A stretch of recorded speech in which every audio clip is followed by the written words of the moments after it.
And welcome everyone to the MMOs.com podcast. This is Altay here with episode 46, and joining me this week are Omer, Gumble, Matt, Shirelia.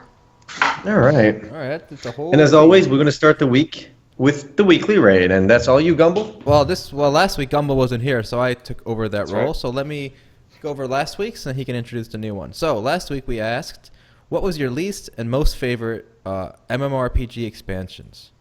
This is even when I wrote this, I realized it was much easier to name ones we dislike than ones we like, and that's basically what it came down to. A lot of the comments were basically worst expansion ever, Warlords of Draenor, this, that.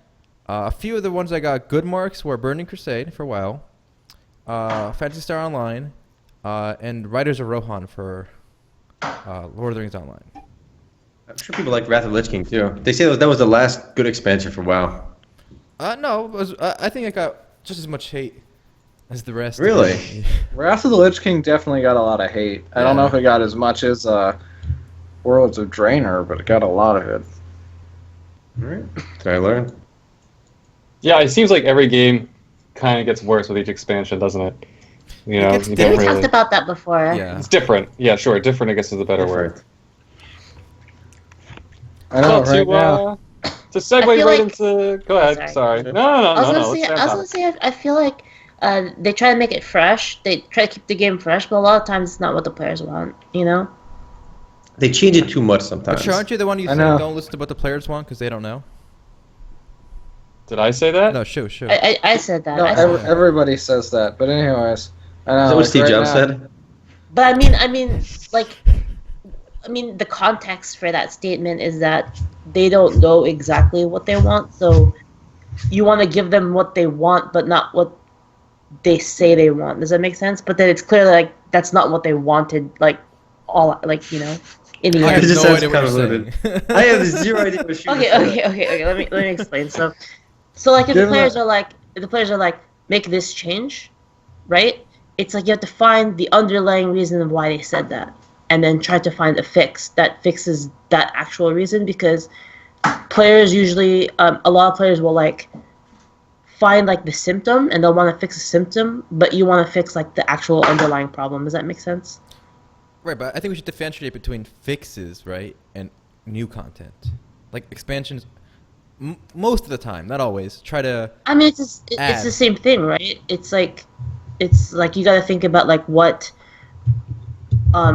makes your game popular, what people like about your game, and then you want to add and expand onto that rather than just throwing out some crap that you think people, does that make sense? It does make sense, and this wasn't covered in our comments, but what I think the game that does the best, I guess there's a reason it wasn't covered, but EVE Online. So they're not like standalone retail expansions, but they're more consistent free expansions, and they radically changed the game. Like the game's way different than it used to be, but there was like one or two that got some negative press or whatever, but I think EVE does the best of any MMORPG in terms of consistent quality expansions that generally keep the player base happy.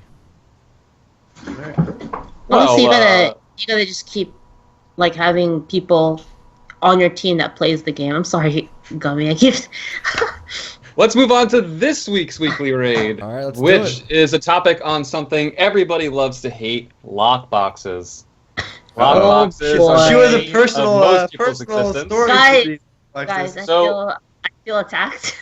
Just generally, just out of curiosity, are lockboxes gambling? Yes. Because Yes. 100%. they continue to exist. They're in games. Except what's different about it, and it's not traditional gambling, is you never know the odds. At least, statistically you can work out the odds of a game of blackjack or even the lottery. You know that you have almost zero chance. But the algorithm dictating whether or not you get that die you really wanted in Black Desert, no clue what that is. And it works in their favor to not reveal those odds. So you end up spending a whole bunch of money for an enticing item that you don't necessarily need, or that you at least want, and you're just playing the slots. So I personally feel it's gambling. I've never seen someone defend it as not gambling. I'm curious if there's anyone out there who can... I will defend it marginally if it's done properly. And again, I'm a Dota player. I think Dota 2 does it way better than any other game we've seen. it shows you everything that you could get in the box, right? So you already know everything that's possible. Once you get something and you buy that box again, you cannot get that item again, the one you already got, until you already have one of everything. Now, do you know the odds though, too, though? Do you know the odds? You don't know the odds, but again, there's no repeats until you get everything, so it doesn't matter. Let's say there's 10 boxes. So what you're saying, if you spend enough, you're guaranteed to get every item. Yes. Okay, that's interesting. So in that way, you at least know if I spend this much money, I'm going to get what I want. For sure. Whereas in normal traditional lockboxes, from what I've seen, you could theoretically spend all your money and not get what you want because the odds are so low. Exactly. Okay, guys, as a resident expert on lockboxes, Experts, you mean degenerate gambler? No.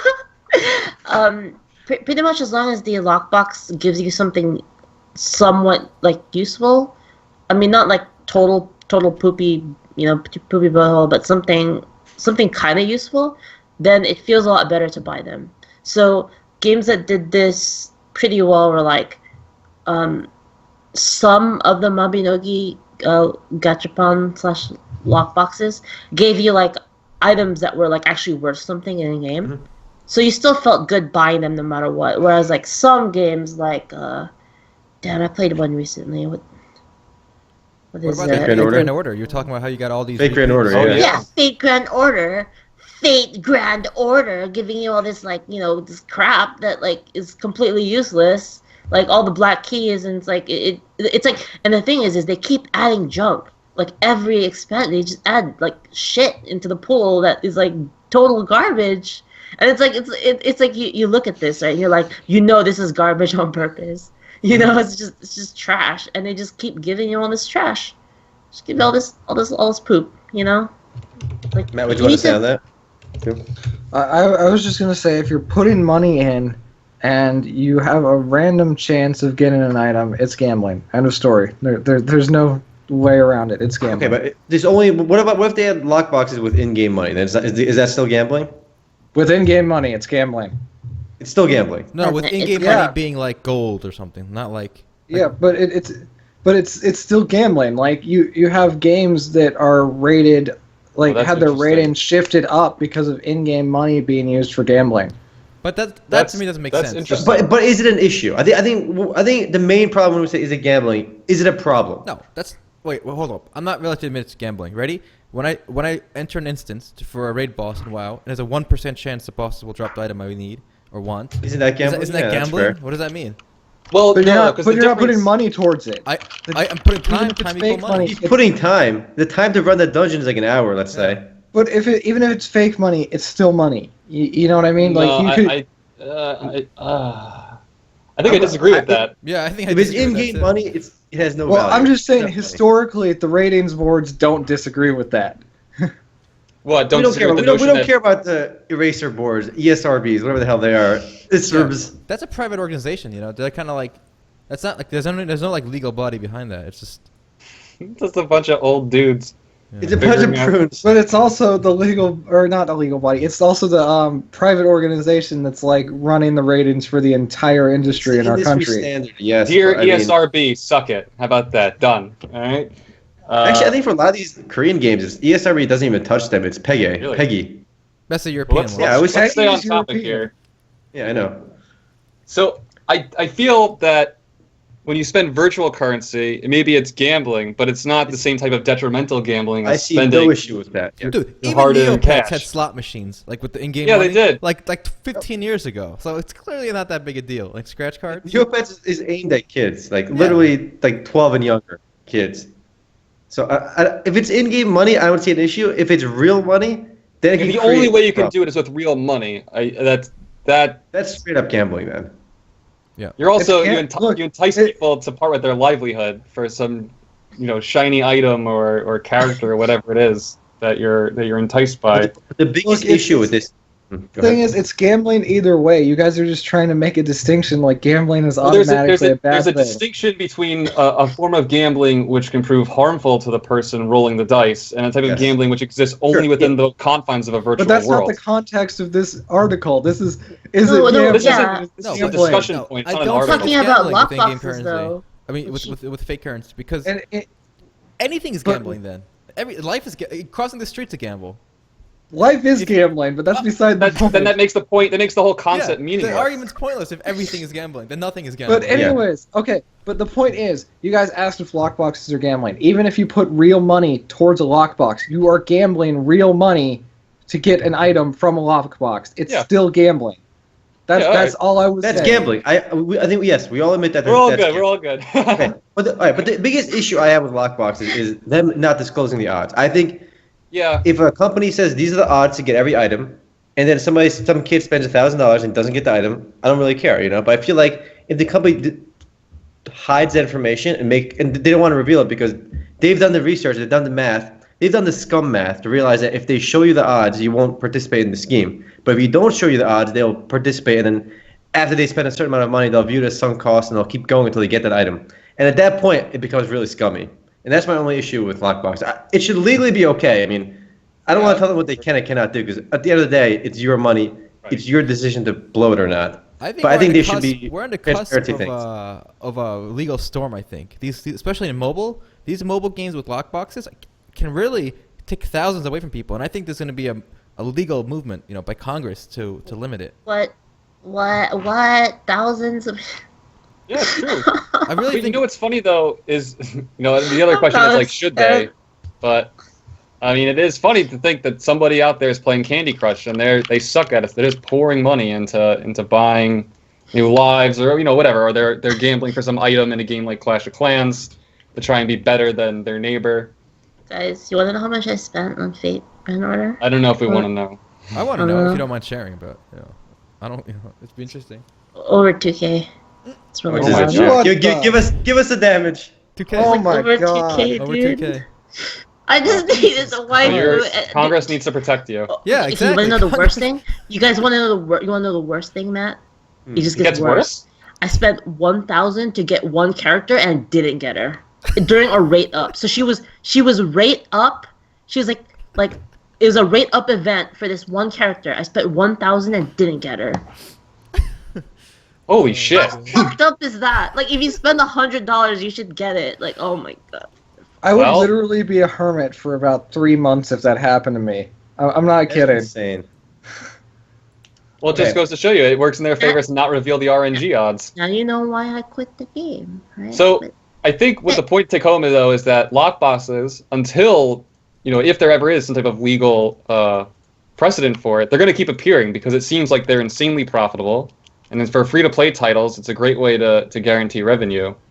So unless some law comes into place that limits them, they're not going to go away anytime soon. Yo, these Asians are going to ruin it for everyone else because they're too greedy with their lockboxes. These Asian mobile games. Oh, they love it. Yeah, so they're going to ruin it for the Western companies. They're fucking brutal. I linked something that I want you to show on the stream because it actually does pertain to kids spending money in mobile games. And I actually got this email relatively recently, and I just sent it with redacted copy over here, so you can't see everything, all the details. But basically, I got an email on Omer at MMOs.com where some concerned mother emailed me saying their kid spent $90 on a game without her authorization, and she was saying, "This is my rent money. I can't afford to lose this money on a game." And he gave me I got their name, email address, phone number, and address, right? And call me as soon as possible. I need this money back. I'm like, wait a minute, why are they calling you? Clearly the kid found the game through MMOs.com, right? And for some reason, the mom emailed me thinking I own the game, which I obviously don't.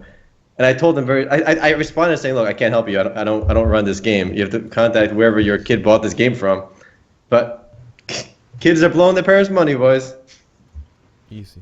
It doesn't. I wonder how much of the revenue is from kids spending their mom's or their dad's credit card within these mobile games, because they don't know the consequences of money and all that. So yeah, I'm sure it is a lot. I think it's a lot, but it's a minority. I think just people get kind of sunk into it. They get desperate. I read there was a really good article about this this week.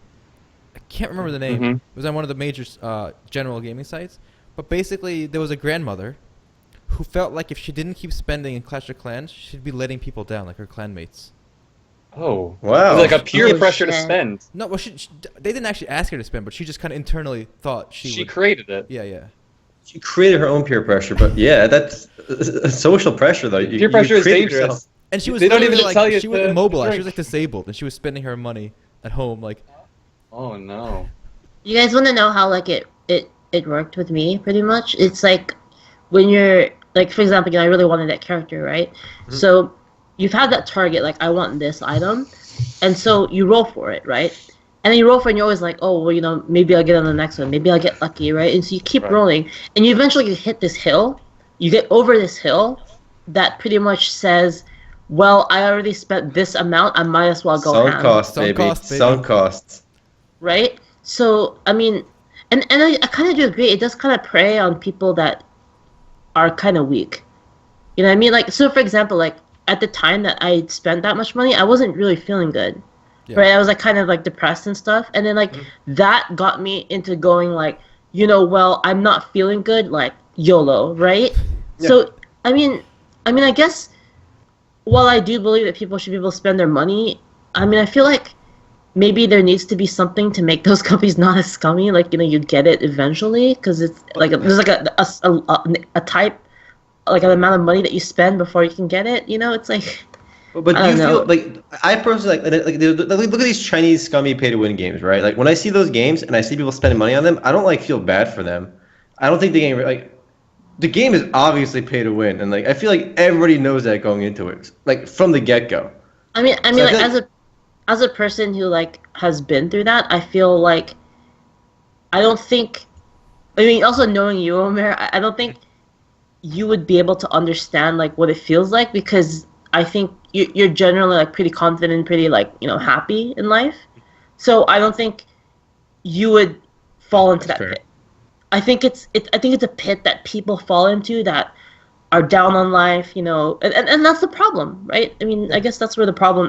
That's where people. So you're saying they're preying on those people? They know their demographic. Well, I don't think they don't necessarily intend, but that's the consequence of it. And yeah, that sounds right to me.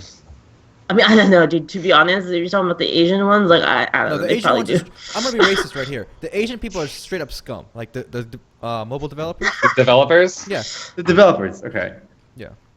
You just called out an entire continent. No, actually, you gotta refine it a bit. I'll make it even broader. Asian culture, I'm not talking Asians born in America or whatever. Asian culture, not the people, right? They're way meaner. They have less respect for each other, and they have no problem ripping each other off. Okay. It's a part of their culture. Inner rage with Altay over here. They're like the Ferengi in Star Trek. Oh, the Ferengi, yeah. Dude, I'm just gonna say this one thing, okay? My grandma one time she said don't trust this person because XX race, and then I was like, that's wrong, that's racist, and then they ripped me off. No, it's culture, not race. Because if they're raised in America, or they'll be like American. If they're raised in Europe, they'll be European. So it's not really. Well, I have another good image to link, and I linked you guys. It's called Then and Now, which you can share. It was actually pretty popular on MMORPG, and this whole discussion of pay to win and spending money in these games, and the Lockbox kind of leads us into it. It's the Then and Now. So I feel like this is really true, especially today. Then it was, wow, this guy looks awesome. He must have put a lot of time and effort into the game. You see the guy with the cool armor. He's late game. He looks a lot of time. And then now it says, wow, this guy looks awesome. He must have spent a lot of money on this game. Because so many games now are just you can get it. So it's honestly, when Shu and I were playing, I think Altay played as well. We played Golden Rush, right? This Dookie Russian MOBA, right? And it was when we died, the first thing we said was, this guy must have spent a lot of money to cash up because he beat us. And I looked at him, yeah, he spent a lot of money to cash up. So many games that comes to mind when I die. It's this guy must have hit the cash up pretty hard to beat me that well, Obviously doesn't apply to everything, but it's pretty silly and pretty funny. You're so fixated on Golden Rush recently. Golden Rush is easily the worst game of the decade. It's a blatant pay-to-win piece of shit. That's what it is. It's the most pay-to-win piece of shit game in the world. It's not even apologetic. It just tells you right up front. Pure unapologetic bullshit. Making me play it. You guys kept making me play it. Guys, let's play Golden Rush, and then guys, let's play wanted to win one game, and I never could. Dude, I remember when we played. Damn, Omer, for the same level. We walked up and they just destroyed us, and it was not even close. You click on it, plus 50% damage, plus 50% XP. It's what? How is this fair? And for you guys that don't know, Golden Rush was a MOBA, a Russian MOBA, and it's unbelievably unfair.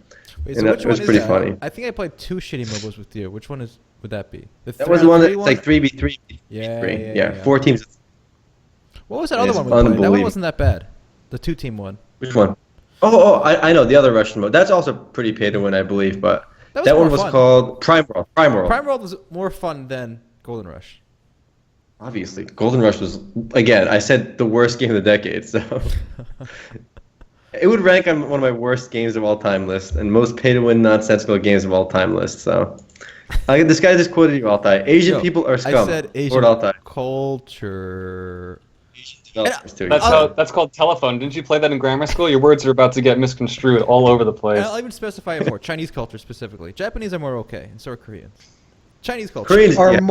okay, only more okay. Okay, I see how it is. All right. Well, I have another fun story to take us to. And I wanted to tell Altay this actually yesterday, but I wanted to say it for the podcast, so I did. I mentioned it in the weekly news recap, but what do you guys think about this? UC Irvine announced an eSports initiative. So they live near bought there. 80 Oh, high-end yeah. computers in a big stadium area, and they do weekly events, and they actually give eSports scholarships now. So you can get an eSports scholarship to UC Irvine. Isn't that a good school too? It's not a BS school. Yeah. Yeah. Does that mean is UC Irvine setting up a team then? Is that the Sure, point? no, Because right? Is it a good? What's up? Is it a good school? No, technically. I'm pretty sure it's a good. what I mean is, okay, when you get a scholarship for say like baseball or football, you're expected to play at the school. So Yeah. are schools now going to form their own? Yeah, they're esports gonna have an teams? esports team. Yeah. Yeah. They, Well, Hot's seems already natural. doing it. Wait, not only are they having an esports team though, they're gonna have a whole studio set up so that students can live cast the events. Wow. All right, But so they're they getting did- behind it. They did a survey it's pretty saying cool. like 72% They're also- of their students were doing it, so they wanted to get involved. They're gonna have like something like 83 computers or something set up for the students on campus to use. So I wait, mean, is it gonna I be see just no League issue or with this. I think esports in it's general? Just League for now, but there's always potential for them to branch out. You know what I mean? Yeah. But does any game besides League have the critical mass necessary for something No. this big? I don't think so. I don't think so. I think maybe Dota and CS:GO, and those are Maybe stretches. CS:GO, I know but- Hot's Yeah. been trying to, but I don't think they don't have the pull yet. No. Oh, so this Actually, on a scholarship's fun- not from the school by itself. It's supported by Riot. I'm sure Riot's funding some of it too. Yeah. Yeah. No, the sponsorship is from the school itself. It's just supported by Riot. Also, Okay, Riot okay. could have helped. I mean, the gaming PCs were supplied by Power, so obviously they're trying to get their name out there too, and But, Riot might have paid for some of that too.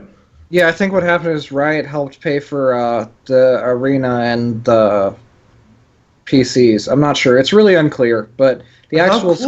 scholarships are coming from the school.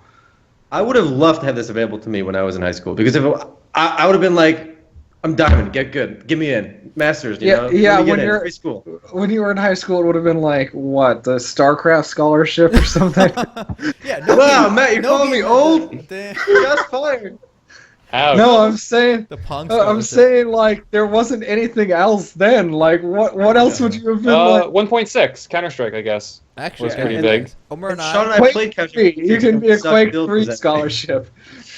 Omer and I were both on the official Dota Rutgers team. Okay, and we played against Princeton. Oh. All right, Did we win? Wow, big whoop. we lost against Princeton, but we beat Wesleyan.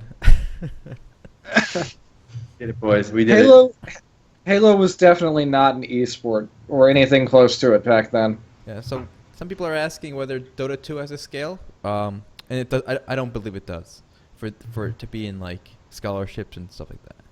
All right, so aren't the numbers like League has 5 million concurrent players, while Dota 2 has 700,000 Yeah. So it's average? Yeah, it's like an order It's of a huge magnitude. difference. Yeah. 700,000 is still a great number. That's still top of the Steam charts, but still, I mean, League is just so widespread. I mean, League can start Yep. start thinking of competing with sports, right? At like the university level in terms of popularity. I mean, the other games are so far away from that it's not even close. Now, here's an interesting thought about this, right? So, UC Irvine sets up a team. Who do they fight against? Who do they compete with? They're not competing against other schools because they're the only I mean, one. So, they would They just do. be the UC Irvine team. Really? And they would just compete in tournaments normally, right? Yeah, Because so- Yeah. so Sean who's and- going to get that tournament money? The school to pay for their other programs, or are they going to give it to the players? See, Well- because schools, the way schools work, is anything you win. That's the schools, man. They're gonna just milk you until you're dry. So. I mean, I would imagine if you're. Oh, sorry. Go ahead. Riot already organized events for schools. Like if you go to Rutgers, you're a team, you can register on Riot's website as a team at that school, and you can start playing against other schools that way. Okay. There's already infrastructure for it, so it's not like a free for all. Riot's been trying to organize this for a while. I would like to see Riot fund teams at every major university. Kind of make it like a. That's probably the goal eventually. Yeah, that's probably the goal. Well, that's gonna be a slow start, but I'm sure major universities will pick up on it. I mean, this is just the beginning. If we come back in 2 years, I'm sure you'll have a whole college network flown. Or this goes terribly and nobody will do it ever again. How can it go terribly, man? I don't see it going. Come on, Matt. Why are you so pessimistic, Matt? I'm saying I don't know if it's going to go terribly, but it could. You know what I mean? I see zero chance of it going terribly. The students want it. The school gets a free arena built for them and computers built for them, and they give a couple scholarships a year. And they make their school more attractive to prospective students. Yes. People are going to want to go there now because they're in high school. They stick around playing League, so now they want to go to the college where League is supported. And they sell the dream. The scholarship is the dream. Okay, all the gold scrubs in high school and the silver scrubs are going to want to get, but they're not going to qualify for it because they suck. But it's the dream. Actually, you know what's kind of funny? Can you imagine the interview now, the process? Yo, this actually solves a real problem, though, because Omer and I actually have a friend who has a younger brother who basically wanted to go pro in League, and he's really good, right? And over the by the way, table, he's Masters or he's Masters or Challenger. You guys might have heard of him if you play League. His name is Beautiful Korean. Okay, if you look him up, it's a very weird name, obviously, but he plays one of the best Shaco's in North America. He wrote a really good guide for it. And he's top-notch player. Right, so anyway, giving some free they were having a dinner table, and this was a real discussion at the dinner table. Should he go to college or pursue full-time League instead? Because he couldn't do both. And I'm not sure what happened with him. I'm not sure how old he is exactly. But if this was in place, this Irvine thing, he wouldn't have to make that sacrifice. He could get the scholarship, go to the college, get his, so he's a future after the couple of years of esports, Because a lot of people who are not going to college and doing League instead, it might work out for a couple of years, but eventually, they're going to get old and they're going to be screwed. One last point about that, though. Sorry, Shu. Go ahead, Shu. Take it away. No, you. All right, I'll take it. Do you think it's going to be like first, football Sean. players? Oh, thank you. Is it going to be like football players where the teachers do their homework for them and they don't actually have to, earn their degree? They just get to play League and everyone just lets them do what they want? They have the League frat and they party hard and play League all day and never go to class? Or do you think they're still going to actually have to go to school? Because you can't go to school and play League. You're going to have to get someone to do your homework and take your tests, just like the football players. Right, but I think the general intelligence level of the average pro is probably higher than the average football player. Wow. Shots fired, the football player. I'm just keeping it real on this podcast this week, all right? You've kept it real quite a few times this morning. Quite a few controversial ways of keeping it real. I'm keeping it real goes wrong.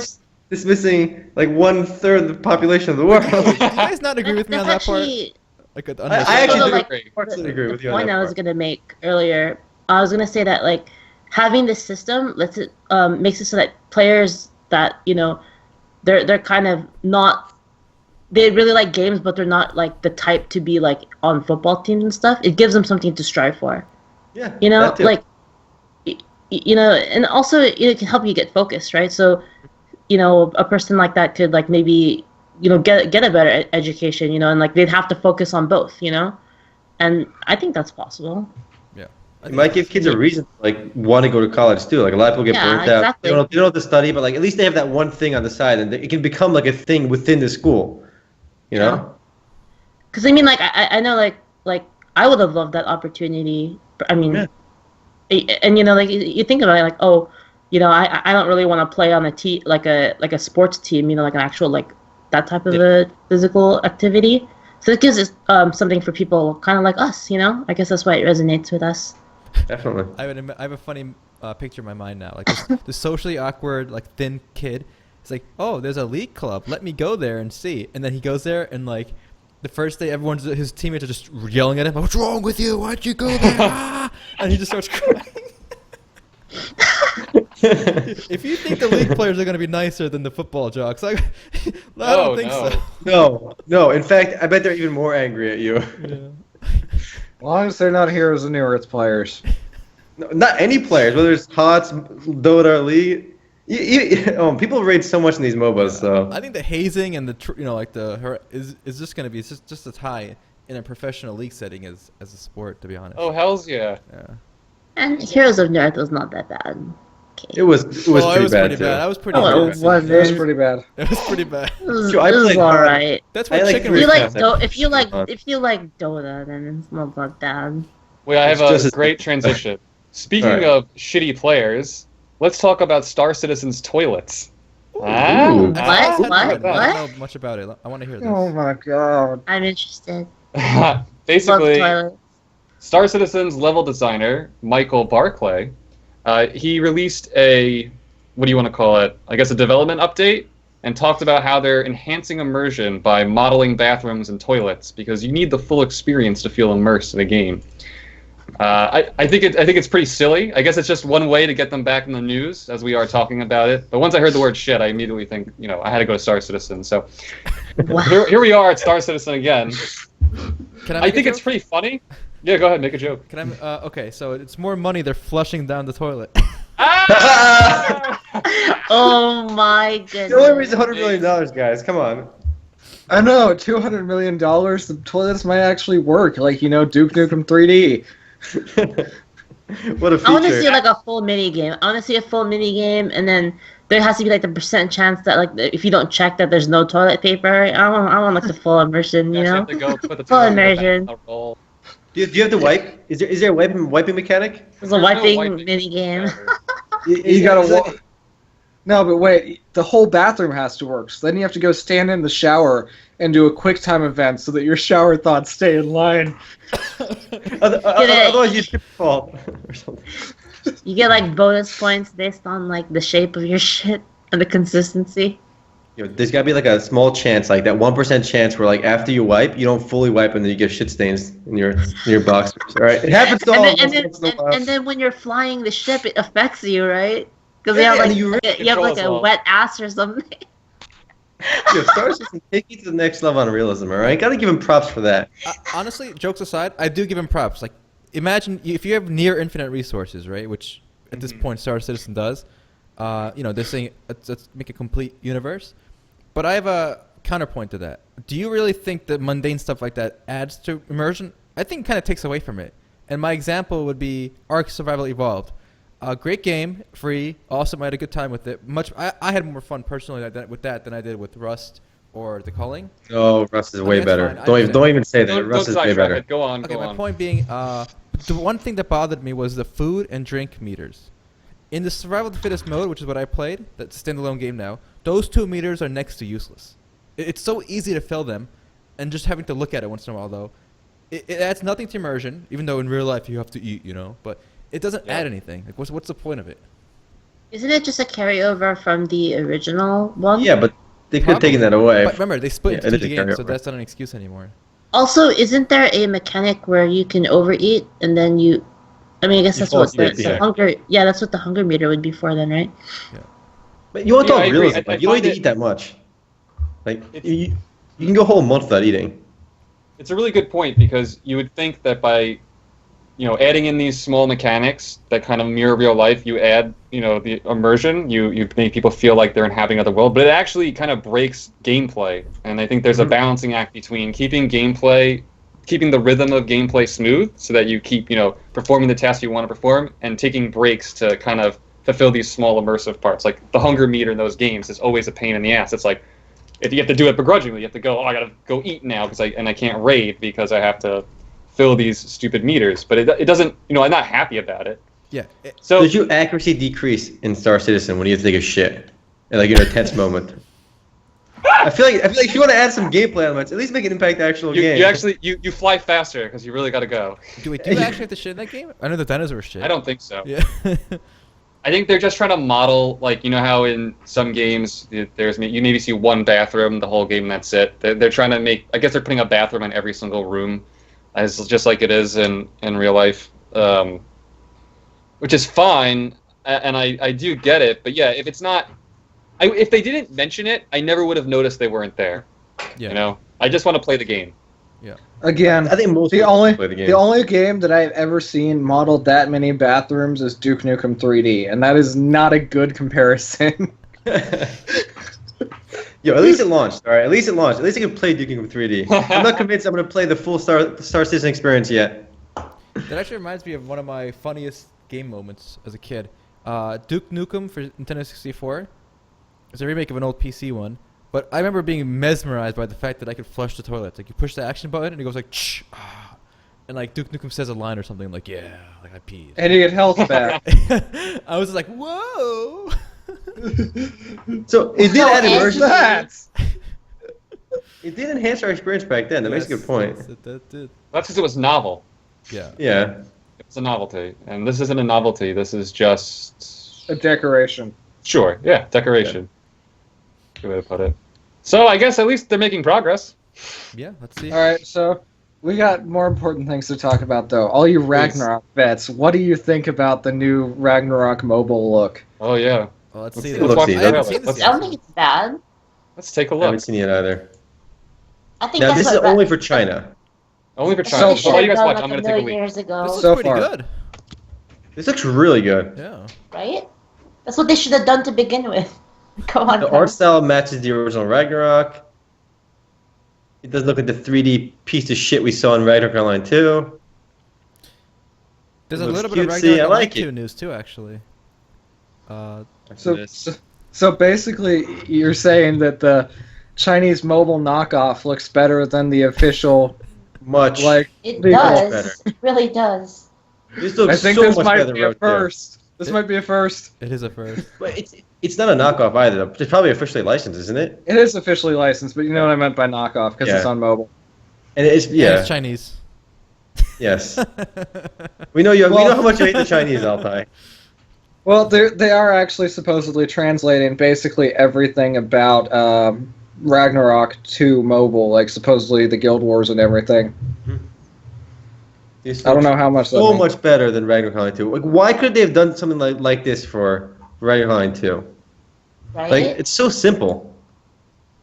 You know, RO2 is actually being developed again by the American team at Gravity. Warp Portal, their American portal. I don't know why they're bothering. I'm pretty sure it's because their South Korean studio is shutting down. If I had to guess, it's because the news was that Gravity Interactive will no longer work on Ragnarok Online 2, and instead Warp Portal will. However, Warp Portal is owned by Gravity Interactive. Like, they're all part of Gravity. But the only reason for this development transition, to me, is the Korean studios are shutting down, is what I think. Why else would they move the... Because would they they're move it still over? they're still developing Ragnarok Online and everything. I mean, it's not their only game. It's just I think they're giving up on Ragnarok Online 2, but the American market still has a sizable audience. So they're pushing development over here where they can develop it for this audience. I'm gonna make a bet. I'm gonna say Gravity will be bankrupt in the next year. I say the studio might still be around, but I think the Korean studio is done so. I think that's a seriously reactionary bet. Actually, Gravity's actually publicly traded in America. The company has been I going say it will downhill not for be the last like bankrupt. 5 I say it years. won't be bankrupt. If they've gone this long, right? They have been relevant for at least like 6 years. So if they've gone this long, they can go a little longer. Yeah, it's all on like one game, right? I mean, they failed 2 game developments, right? When Ragnarok Online 2 launched around 2012, right, the company's worth about $100 million. Today it's worth $10 million. So they're worth 1/10 of what they were like 4 years ago. They've been going straight downhill financially. None of their games have made anything except the original Ragnarok Online. They're still riding off of Ragnarok Online. But like the thing is, if Gravity shuts down, what does that mean for Warp Portal? It means if Warp Portal has a semi, decent business, it'll just be restructured and like they'll operate separately from Gravity in Korea. So you're saying Gravity will sell off Warp Portal, maybe? Yeah, probably. Or in bankruptcy, it'll be restructured, and then the financial matters, the debt holders become the equity holders. That nonsense. Riveting. Here's the Probably- real question: will Gravity finish Rose Online before they No, get shut never, down? No. never. There will never be 7 episodes in Rose Online. All right. What episode are Despite they the on name. now? 2, right? Number 2, I think. No way. No, they have more than 2. No. They got way more They than got more that. than They 2. actually launched the planet recently, I believe. What? Wow. So much for Rush. Rush my ass. Yeah. I forgot what they're at, but they did add a planet like somewhat recently, and they're working on another planet, but they're nowhere near 7. 7's never going to happen, all right? Interesting that Ragnarok Online 2, through Steam at least, still has 143 people playing. Not a number I would expect. 143? Yeah. Yeah, it's all right. And remember, I think the what you're looking at, the War Portal, a server, is international. So that's literally the only official server. And I doubt anyone's emulating this game. No, I think most people are probably playing emulated private servers for RO1. Yeah. Yeah. Which are always better, in my opinion. Well, in some unrelated news, I found this video earlier today when looking for like a nice esports trailer to use for something else, and I feel like you guys should watch it. It's pretty good. Pretty good? Every esports team trailer ever. Yeah, I feel like earlier. Oh, I already saw it then. It's so good. The music fits it so well too. I'm scared to put the music on. Oh yeah, it's gonna get taken down. Yeah. That's true. That was a pretty funny one though. But I think we should talk a little about Trio Savior, considering it's the big launch of the week. You know, Oh, it's a big game of the last 2 weeks, and obviously, well, at least Shu and I have been playing it a bit more than everyone else in here, I believe.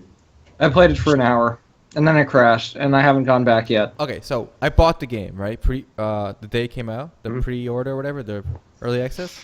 So I was actually excited to play it. Just it was too buggy and laggy. I couldn't play it the first 2 days. Yeah. Kind of left bad. Unplayable first 2 days. It doesn't feel like it should be out. It needs like a lot more time. It needs polish, but I want to mention a few specific issues that were bothering me. And I wrote them down so I can mention them because there's a few issues with the game that there are some garbage classes. It's one of those games where it brags it has so many playable classes, right? Because the way the class system works is there's 3 circles for every class, and you can progress through different classes, or you can keep upgrading your current class. And they advertise that we have 200 plus class combinations, all this good stuff, which is nice, right? But the problem is some of the class advancements just aren't as good as the other ones. And when you have so many classes, Which ones, out of curiosity? well, the problem was the guy I was looking at said like class like Circle 2, they'll say is completely worthless. Only stick with Circle 1. One guy said for the Swordsman class, you never want to go Swordsman 2 or Swordsman 3. The guy I was looking at, like you're better off going somewhere else and then leveling those other ones up. And sometimes Circle 2 is really good and 3 is not worth getting. And obviously it's a balancing act. You can't, you got to make everything somewhat viable. And the problem is when you do that is it creates noob traps where if you don't look for information, you end up making mistakes. Yeah, I fell into one. I fell into one as well. I put points to the con, and the guy says never put points to the con. You can reset that though. That's Good. okay. But The classes you can't reset, and that's my big gripe. Like you're getting at. So, I was playing a swordsman, and I wanted to play Highlander because I liked the outfit, and I just like using 2-hand swords. And then I'm looking at guides, and of course now this is the problem, right? You're looking at guides for a game that just came out. There's going to be patches. They're all opinions and whatnot. But every guide's like, no, you're supposed to go Peltas or whatever. And I'm just thinking, that's all the guys say. well, fuck, I didn't go Peltas, so I'm just gonna stick with it. And then I started in the wrong city apparently. I'm like, fuck. So Not only that, like the whole leveling thing. But because you can't reset your jobs, right? And you just want to play and you want to experiment, you don't get a chance to try out all these other builds. So I'm a swordsman. There's 7 tiers of classes, right, as you level. So it's like 14 different classes with 3 levels in each class. But I have to make a new character and grind every single time I want to try something new. And I think that when you have that much variety, right, so many different things you can experiment with, it's unfortunate that you can't play around with all these different builds. And I don't have the time to make a new class every single time in a game that proposes over 500 levels. So it's got to be more like Final Fantasy XI, where you have all the separate classes that you can level individually. And rotate between them or something. Yeah. Yeah, I like that. Or just it's like so much variety, but you don't need to limit them out. Okay, so here's my thing. I played it, and I got a decent impression of how basic gameplay works, and I picked up the cleric class or whatever the hell they call it. I don't remember, but I think it's a priest. But anyways, I like that all the priest abilities are like signets or whatever on the ground. They take up a tile, and people have to walk over them or whatever. That's cool and all. And I like the action combat. I like that you actually have to like walk around. It's not like click to move by default and all that crap.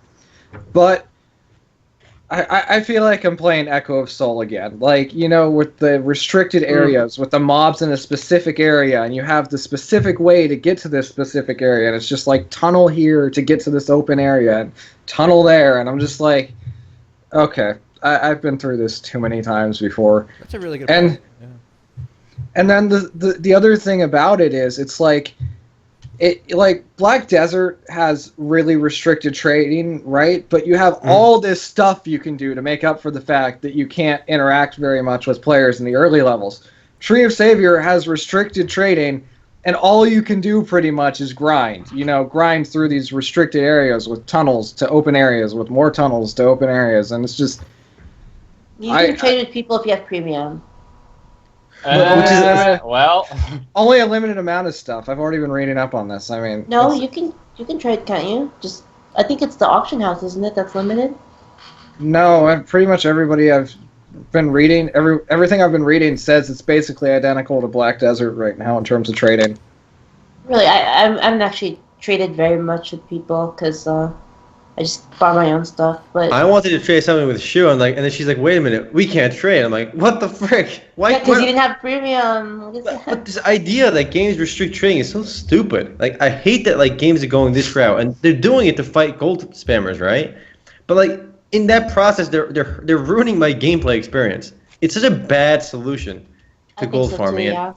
And what pisses me off about Tree of Savior is the game costs money, right? I paid $10 to play in the early access, right? Whatever.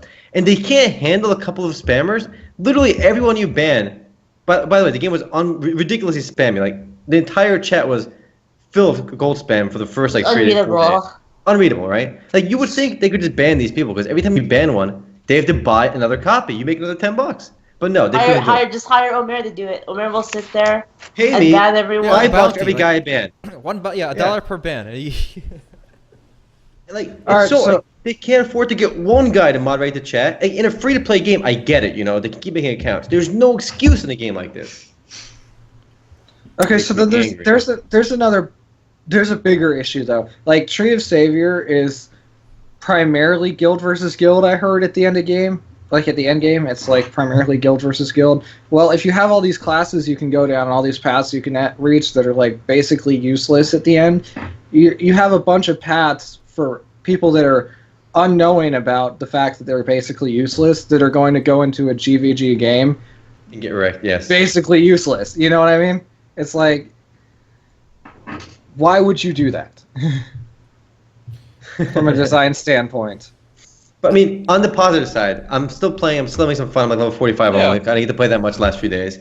But great music. It still, harkens back to some of the Ragnarok Online days, much more so than Ragnarok Online 2. It's got a lot of polishing to do.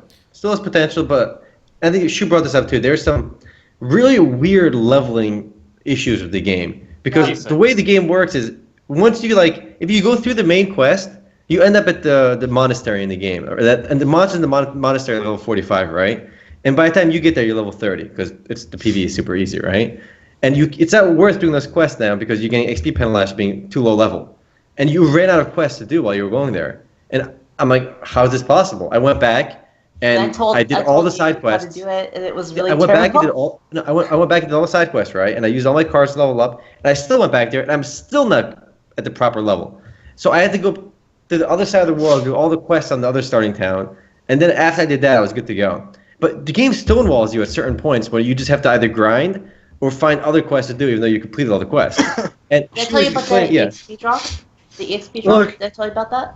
You told me the way it's supposed to be done. If you want to explain that real quick. No, there's that. Oh yeah, so the way it's supposed to be done, what a lot of players are doing is they save their EXP cards and then they use them during that gap. But that's really unintuitive.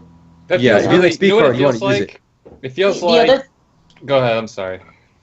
The other thing too is that the EXP values that you need to level actually drops drastically at one level. It's really weird. It's I think it's 40. It's 40 something where all of a sudden you kill a couple things and you just insta level. It's what the hell?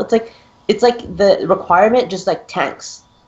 and then it comes up again, and then it tanks again at 86. It's like, why is it doing this? I actually did see that. There is a specific leveling curve that goes up and down, and it's pretty crazy. I've never seen an XP curve go down while you level. It's so weird that they would do that. I feel like the pacing is fucked up because this game was so hyped. They rushed the development. They're like, okay, well, we have this many areas that are completed, and we have this many levels to fill. So here, we're just going to throw in these high-level mobs, and the players will just deal with it or figure it out. It's the weirdest pacing I've ever seen in a game, especially when I started in the other city. I hit level 20. The next area, all the mobs are level 35.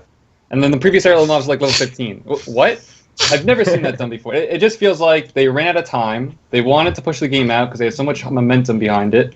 So they just threw in these higher level mobs in their limited number of areas to make up for it. Okay, but you will never convince me it's worse than early game in Shin Megami Tensei Imagine. Because in Imagine, you hit like level 20 or 25 and you're done with all your quests for then, and then the guy literally tells you, go grind for 5 levels and come back and I'll give you a new quest. That's rough. I love it. At least they're honest, all right? At least they're honest. Yeah, they are honest. Imagine Online. At least that's intuitive, right? It tells you exactly what to do. But Imagine Online at least had an open world, like you were saying earlier, Matt. I think the biggest problem with this game, and it kind of connects with the questing. That's the biggest departure from Ragnarok Online 1. Ragnarok Online 1 had few quests and open areas to explore. This game is like more tunneled. Well, it still had the connected zones, but the Ragnarok Online maps were bigger. But the maps were bigger. Much bigger. Didn't you love exploring the maps? Like, yes. Yeah. Loved it. Right, this but is in just this game linear I'm tunneled. hallways. I'm going like it's literally islands of a forest. Like I'm in a circle in a forest. Then there's a bridge connecting to the next island, and then there's another bridge to the next island. I was like, what is this? Okay, but here's the thing why I think it's designed like that. Like, okay, so we have both Black Desert and Tree of Savior. Both of them are GVG endgame. Both of them have a lot of grinding. Both of them have restricted trading. Tree of Savior, I'm pretty sure, I don't know because I haven't gotten to the endgame, obviously, but like I'm pretty sure everything's more instance focused. So like the GVG, the dungeons, it's all instance. In Black Desert, you have the world is your battleground, and you have to fight over nodes for GVG. So what I think is going on here is you have a world in Tree of Savior that's primarily made only for leveling. All the other content takes place somewhere else. You know what I mean? Yes, so, I do. So the thing is, they didn't focus as much effort into making the world feel open and like a world pretty much because they didn't have to, because all this other stuff is taking place everywhere else. You're never going to come back here. Whereas in games like Black Desert, you could go back to the starter town and fight over it. That's fair. Yeah. So is it fair to say this game is less ambitious than RO1? And the reason being, I think MMORPG developers have learned that 90% of the content they devote their time to is barely used. So why devote that time? I think less ambitious is a good word.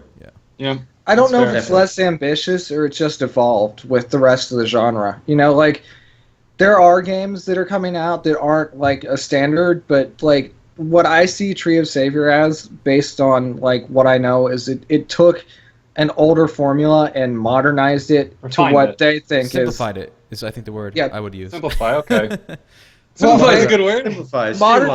Modernized almost always means streamlined. But anyways, they modernized it to what they think people would have wanted based on today's market versus what was back then. Mm. But not every game did that. Like, for example, like we're talking Black Desert. Black Desert I would classify as a very ambitious game. Yes, 100%. A very ambitious MMORPG specifically, not just game, relative to ToS. I'm not saying which is better or worse. That's an opinion matter, but just the scope of the game, the scale of the game.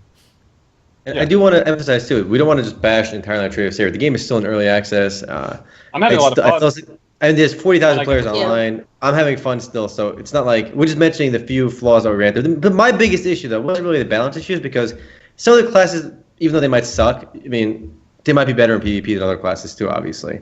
But I prefer variety. And even when you have a game with a lot of variety, you're not gonna have perfect balance, and that's perfectly fine. But the stonewalling of XP is what bothered me. But if you can grind it out anyway, it's just weird that they had that there. Like, and the XP rate is pretty quick though, much faster than original Ragnarok Online. You get to level like 30 in like a day of casual, super casual play. So like Your 2-3 time. days you get so it goes quickly. But the pacing is weird that you hit points where there's no quest left, you gotta go grind. Is that how it works, RJG Tov? I don't know. Like I said, I haven't gotten there, but like that's what the impression I got from what I was reading. But even when the original RO was instanced, like the maps were separated by teleporters. Did you guys feel like a bigger like world? Like it was much bigger. world. Yeah, it was massive. It was big squares, right? Yeah. And then you would be They were able to navigate enormous the whole squares. square. Yeah. And remember you used to get those butterfly wings so you could teleport the map quicker. Remember those? Yeah. No, butterfly. No. The butterfly wings brought you back like. Oh, what was the one that location. used to teleport around the map? It was There like the black ones. What were they called? Sure. Flywing. Flywing. Which one? Oh, fly wings. Fly wings. Yeah, the yeah. fly wings. You have to keep spamming them until you get to where you want to be. You know. Dude, You you guys use want to the know MVP what hunt. was the most awesome thing about that?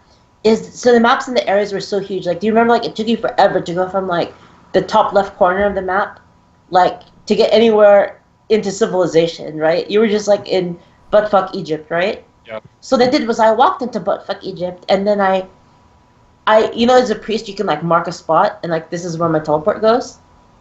Okay.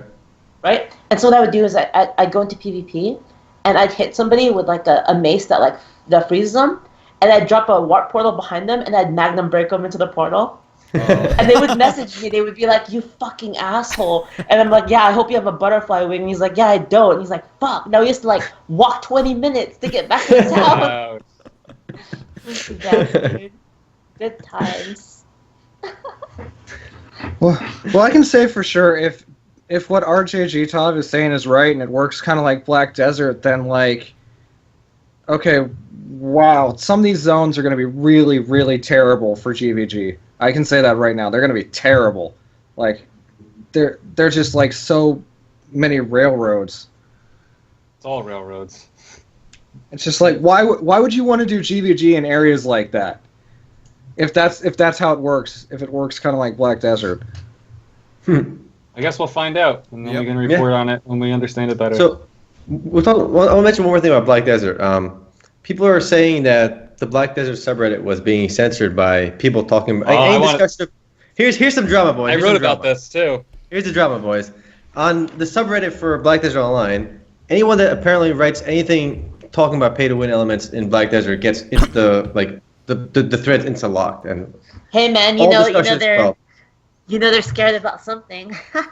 Okay, I mean, obviously, the biggest issue seems still to be the ghillie suits, okay? I mean, other stuff gives you very small advantages. The only real, the point of contention there should be one mega thread for it, if anything, but how do you guys feel about that being completely censored? Okay, let's understand one thing about how Reddit works, right? Reddit is a system where you post links, and then what gets upvoted the most appears at the top in the hot newsfeed, which is what most people see by default. Yes. Now, the problem is when you have a topic that's controversial or popular, many people make threads about it. So that what happens to the subreddit is it gets hijacked by a topic. So what you do as a moderator is you create a sticky, which is what should have been done in the Black Desert subreddit. That way then all discussion about the controversial topic is in one place. They had that. Okay, so then it's perfectly fine if there's a sticky topic to delete repeat threads. Otherwise, you kind of defeat the purpose of the subreddit, which is to provide all information and all discussion about the topic in question. So here's the problem, though. Like, that's how it's supposed to work, right? Yeah. That's how it's supposed to work. Sure. But the problem is, guess the community, the okay, lead I wanted to bring monitor this up too. I know. It's the CM Joshka, the community manager from Black Desert Online, is the subreddit manager for the Black Desert subreddit. And I wanted to talk about this because let's say I'm a game company, right? I'm the community manager. My job is to get as much press out about my game as possible. Reddit is an extremely powerful tool. I want to make sure I'm on Reddit, so I go and create the subreddit for my game. I don't see an issue with that. Yeah, I don't either. The thing is, it's Reddit, right? Anybody can create a subreddit. So the problem is Reddit should be an outlet, not for, like, if I want to go to the official forums and be subject to the game company's own moderation, that's different. Reddit should not be an outlet for the game company to control the discussion. I get it. Yeah, no, and I get that. But then someone can just make Black Desert unofficial.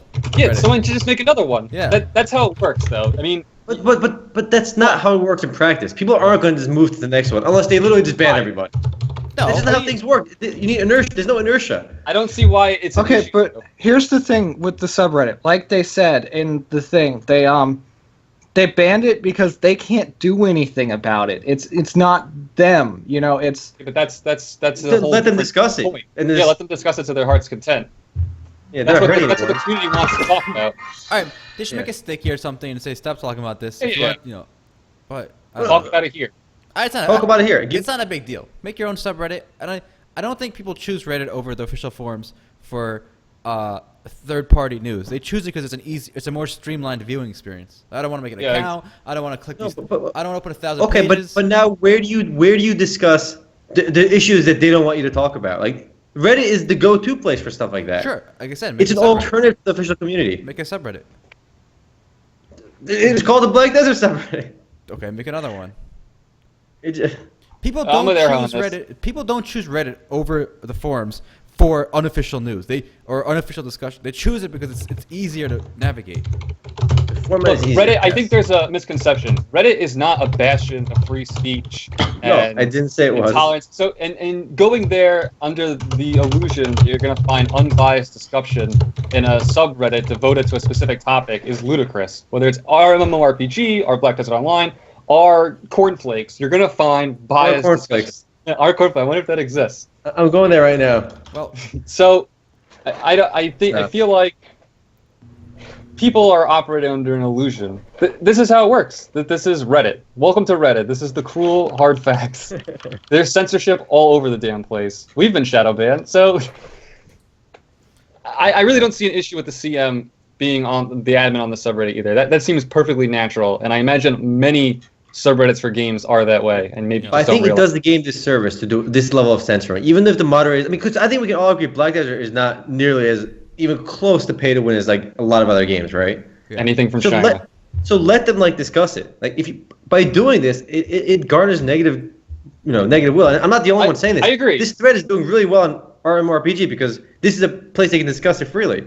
Look, I completely agree. I think that by deleting everything related to a certain topic, you fuck up. And then ultimately, when those things happen, people will leave your subreddit if it continues to happen. There will be someone making something. Yes, if it gets really If it bad. gets that's bad. one way, though. But to me, the only big fuck up here is that the CM or the admin should have made a sticky thread and let everyone complain about it there. They're shooting themselves in the face by deleting everything. That was stupid, and that's a bad community manager. You don't do that because censorship always backfires.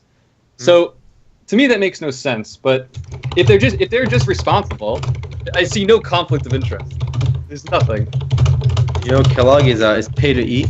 Or you said our cornflakes. I want to pay for a prize. I want to go through some numbers. Duam, the publisher of Black Desert, released some numbers, and the game is doing really well. Oh yeah. Yeah, they sold 400,000 copies in Europe and America during the first month. Crazy. Yep. 120,000 average daily users. That's pretty Wow. good. Yeah. So put it in context. That's about 3 times more, about 4 times more than Tree of Savior. 3 to 4 times more. Yeah. The concurrent is Concurrently. 100,000. Okay, so about concurrent, about 2 to 3 times more Yeah, then. yeah.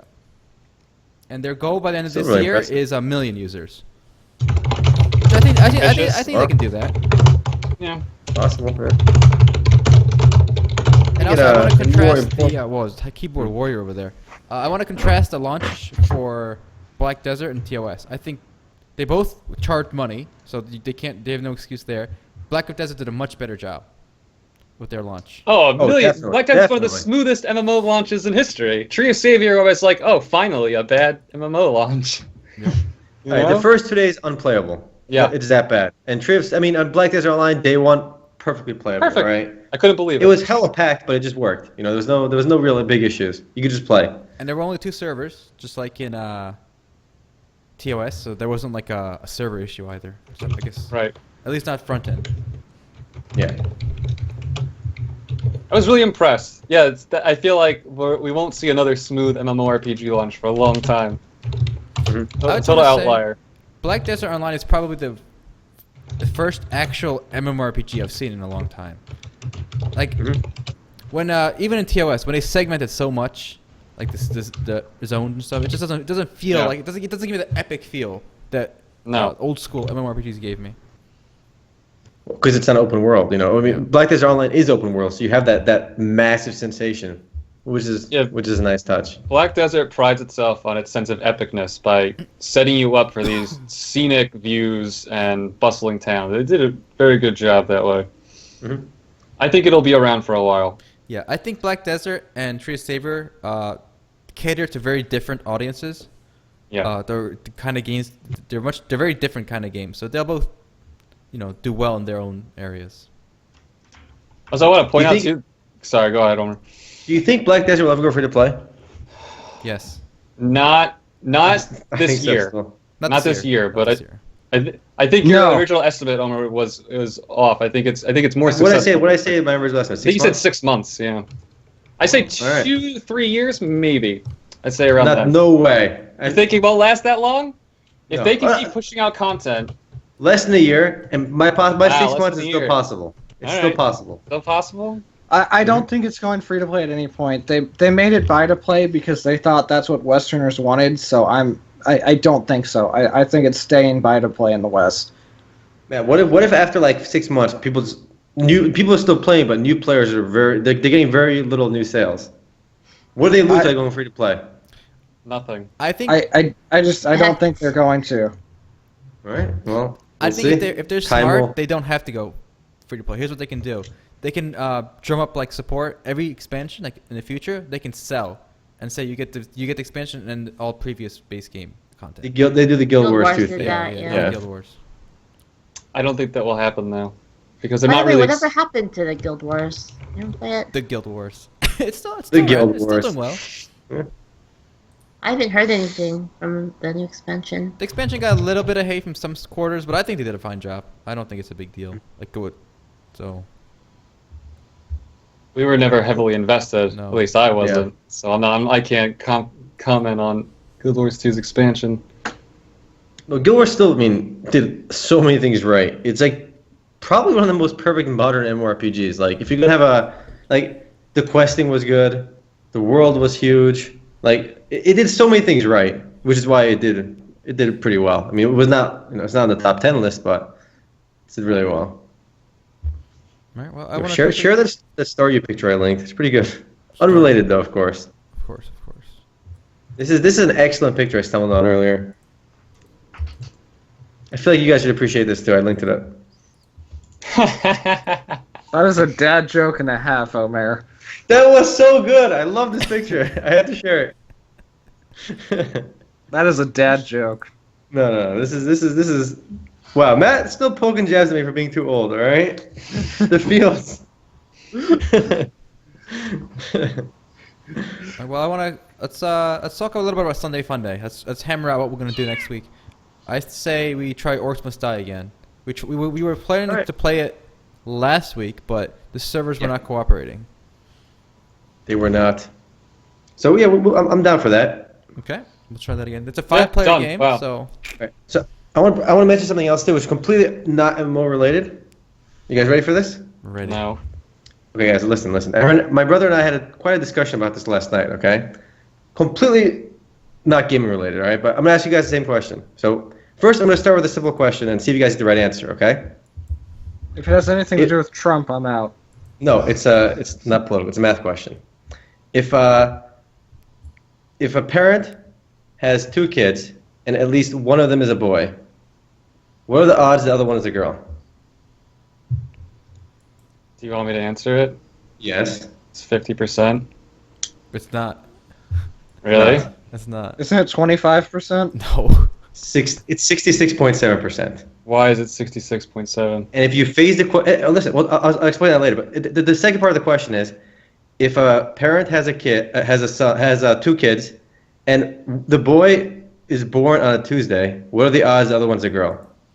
That changes it. It changes the answer, and now it's 52%. And it's mathematically proven if you search the boy or girl paradox. So we were discussing this for like an hour last night, based on a TED video we saw. But it's literally mind-blowing, all right? So I'm looking at... Hasty Toad got the answer correct. It was 2 and 3. Somebody said 69%. But So it's...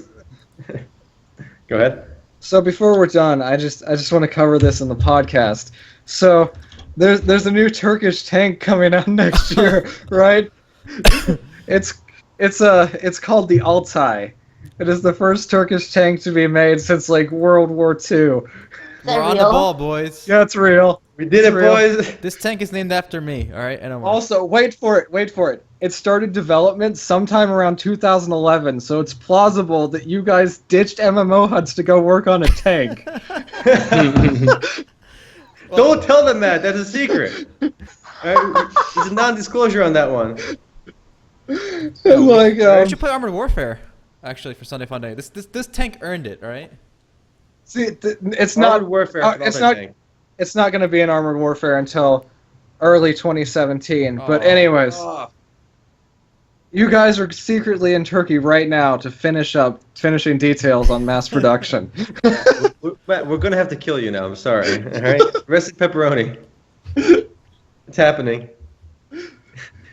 MMOs.com confirmed through the world of elite tanks, world of tanks site. You know what's funny? It's I Altay actually tank. read about this, right? And I was like, oh, cool. Turkey can make tanks. Like, I'm kind of impressed by that because Turkey's not, that rich. But then I read it. It's actually based on a South Korean tank. We just kind of reskinned a Korean tank. We just knocked off a South Korean tank. Yeah. We just copied their tanks. Yeah, GG, well played. It's developed based on the South Korean K2 Black Panther tank. Turkish modders. Yeah, basically. We're like, can we see that tank for a moment? Yoink, copy.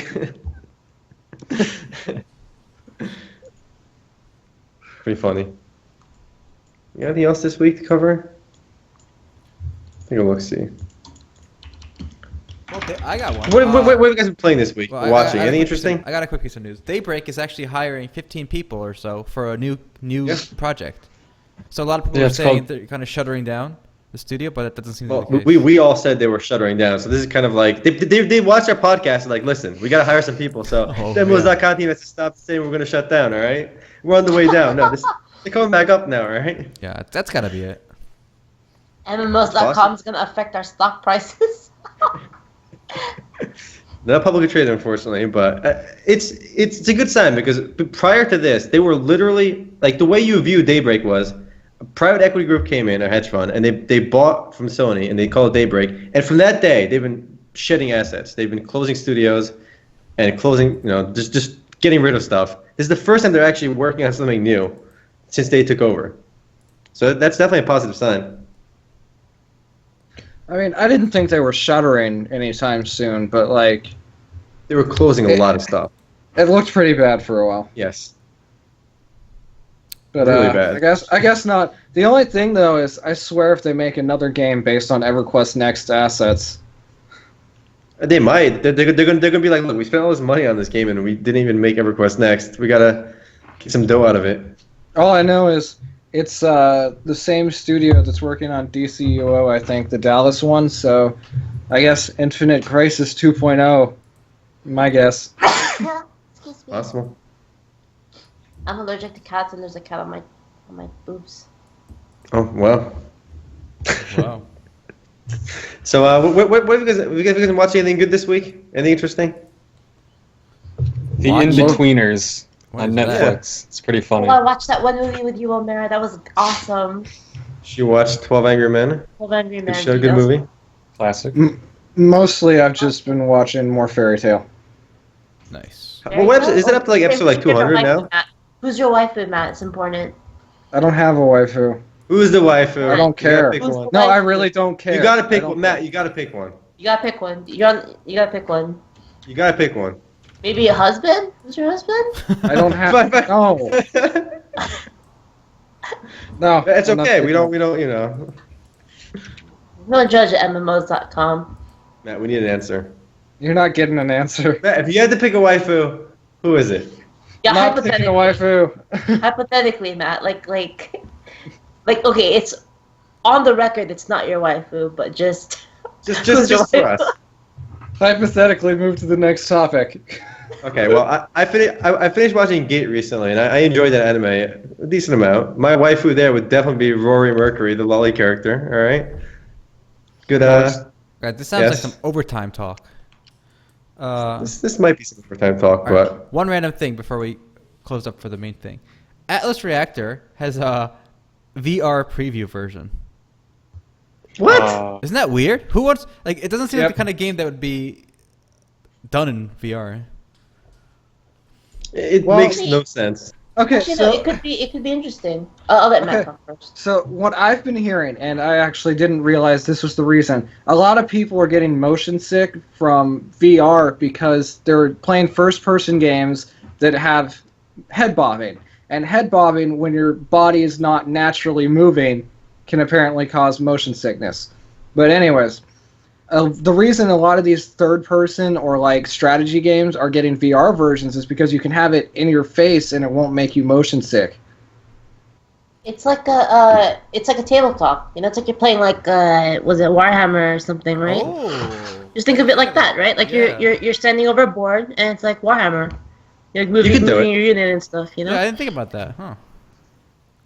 I think VR will be very especially when the resolution gets better. VR will make a lot of sense for like almost any game because you'll have the effect of having a huge monitor without actually having a huge monitor. The only problem right now is the resolution. I think a lot of stuff looks pretty good on there. Like even web browsing on there looks pretty decent, and even like the most popular like apps I'm hearing about, there's virtual desktops where you can literally play any game on your desktop, like through the Oculus, even if it's not like you can play League or HOTS or something. That seems kind of pointless to me, but that's just me. No, I think it's going to be a big hit. Why? Because you don't have the effect of a massive monitor without having a massive monitor. But it won't be any better than your resolution, right? Because the only problem is the resolution. Once the 8K or 4K comes out, then the problem's solved. But your computer will take a long time. Your computer will have to be twice as powerful as if you're running it natively, probably, because you're running it on top of a layer of a VR. Yeah, but technology is getting so much better so quickly. When Pascal comes out, it's going to like double the GPU Moore's law is capability. slowing down. If I have a full scale computer, right, I probably have a nice monitor too. It's because the people with like 15-inch monitors still have like Celerons, right? Like, it's not like they're gonna benefit from the VR desktop. I think people are going to use VR as their monitor eventually. 4K is so hard to render on even a computer now. Yeah. Are anybody here using 4K? Okay, no, listen. I'm listening. Are you listening?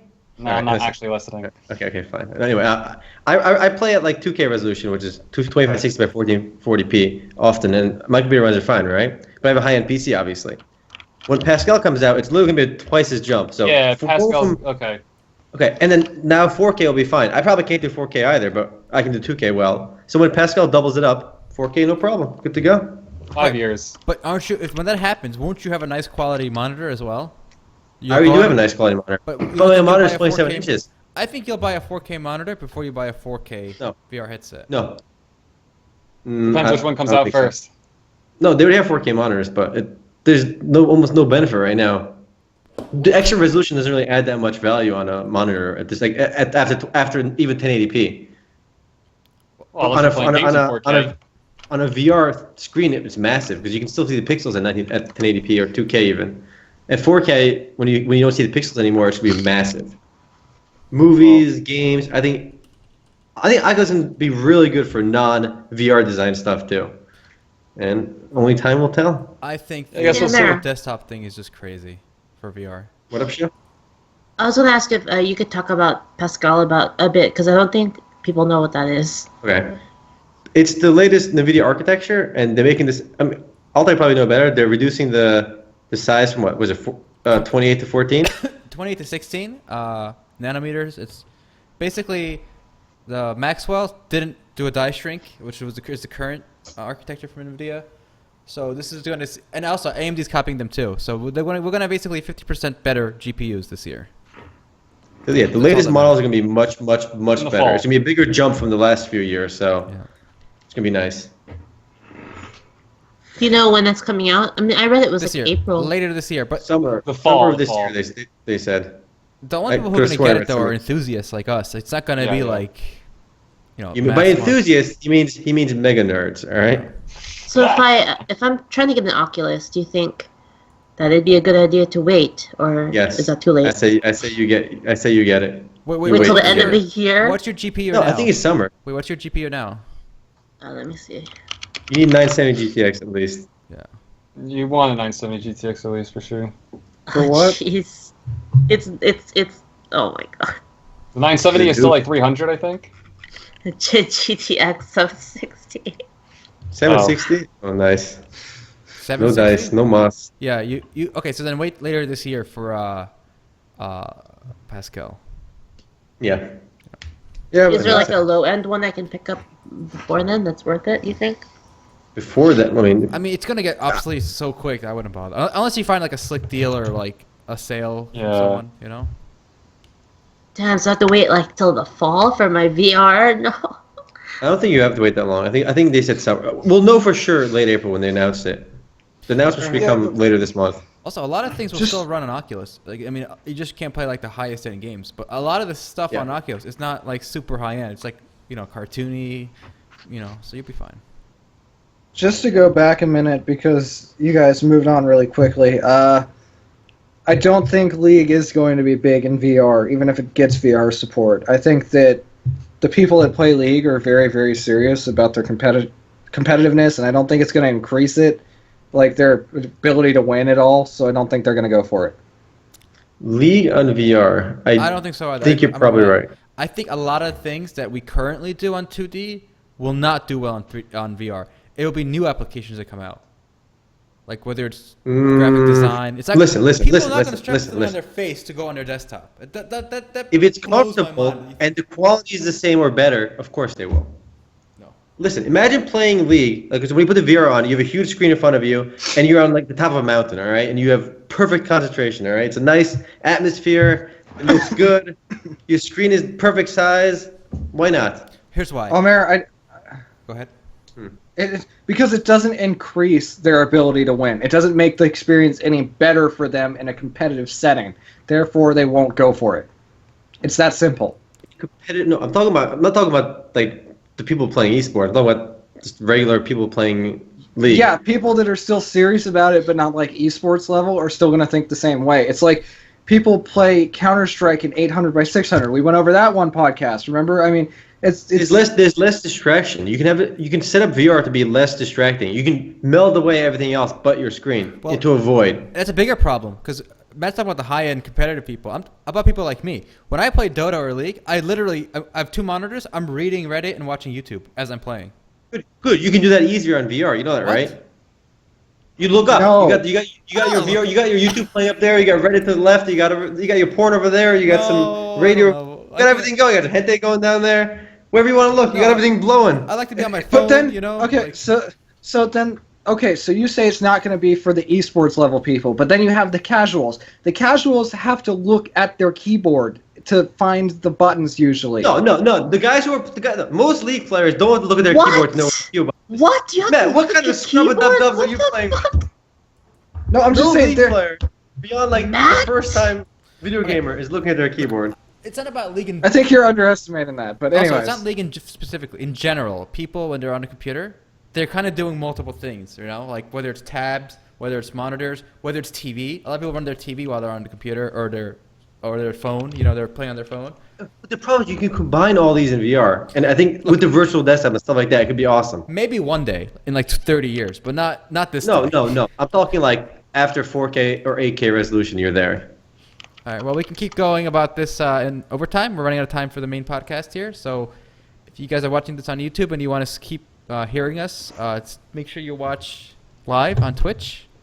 And that is And it if you are seeing this on YouTube, make sure to check us out live on the MMOs.com YouTube, Twitch channel. We do these podcasts at 9 a.m. PST, 12 EST usually. So make sure to check us out. Yes, do that. This Sunday, the orcs will die. See you then. They must die. The orcs must die. All right. There it You is. can text people. Take care. See ya. Later. Yeah.